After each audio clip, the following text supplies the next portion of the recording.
बाप एक हमेशा घना दरख्त होता है जो अपनी छाँव के नीचे औलाद को अपने पालता है। उसे ये भी एक बड़ा दर्दनाक सा वाक़या है कि जो एक बेटा अपने बाप को कत्ल करता है। पे लेटा हुआ है, बिल्कुल सीधे मुंह पड़ा हुआ, और उसका जब चेहरा सारा मसा हो चुका होता है। जब डेड बॉडी को हमने देखा है तो हमारे भी पाँव से ज़मीन निकल गई जब ये सुना कि भी ये बेटे ने कत्ल किया है। मोहसिन साहब, बाप तो बड़ा छत होती है किसी भी औलाद के लिए, चाहे वो बेटी हो चाहे वो बेटा हो, तो उसका एहतराम। तो इस तरह से शफाक इंसान जो है वो कातिल बन गया और अपने बाप को कत्ल कर दिया। जी बहुत शुक्रिया अमजाद साहब। बिल्कुल ऐसे ही अमजाद साहब, बाप एक हमेशा घना दरख्त होता है जो अपनी छाँव के नीचे औलाद को अपने पालता है। उसको हमेशा धूप से, बारिश से, सर्द गर्म मौसम से बचाता है। सब मौसम की सख्तियाँ खुद बर्दाश्त करता है, लेकिन औलाद पे असर नहीं पड़ने देता।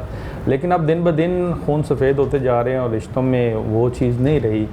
तो इसी ही तरह का ये भी एक बड़ा दर्दनाक सा वाक़या है कि जो एक बेटा अपने बाप को कत्ल करता है। इसकी इत्तला में 15 की कॉल पे मिलती है कि भी एक कत्ल हो गया है, सर पे वार करके किसी ने किसी को कत्ल कर दिया है। एक अननोन कॉल थी। हम मौके पे जाते हैं तो देखते हैं घर के अंदर डेड बॉडी बाप की पड़ी होती है।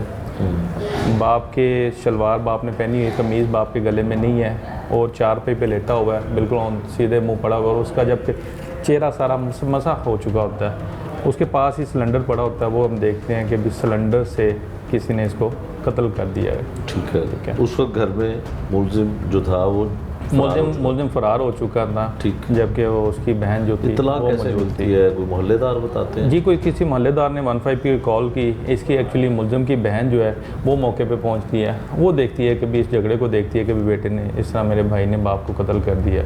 वो फिर मोहल्लेदार को बताती है, वो 15 पे कॉल करते हैं। उस कॉल पे हम रिस्पॉन्स करते हैं तो हम जाके देखते हैं कि बाप खून में लथपथ पड़ा हुआ है। उसका चेहरा तकरीबन मसा हो चुका है। सिलेंडर के देखने में पता लग रहा है सिलेंडर के 4 या 5 दफ़ा वार किए गए हैं, जिससे उसके चेहरा और सर जो है वो सारा ख़राब हो चुका है। उसकी मकतूल की डेड बॉडी को देख के ये एहसास तो नहीं होता होगा कि मारने वाला जो कातिल है वो बेटा होगा? जी बिल्कुल ऐसे ही है। जब डेड बॉडी को हमने देखा है तो हमारे भी पाँव से ज़मीन निकल गई जब ये सुना कि भी ये बेटे ने कत्ल किया है।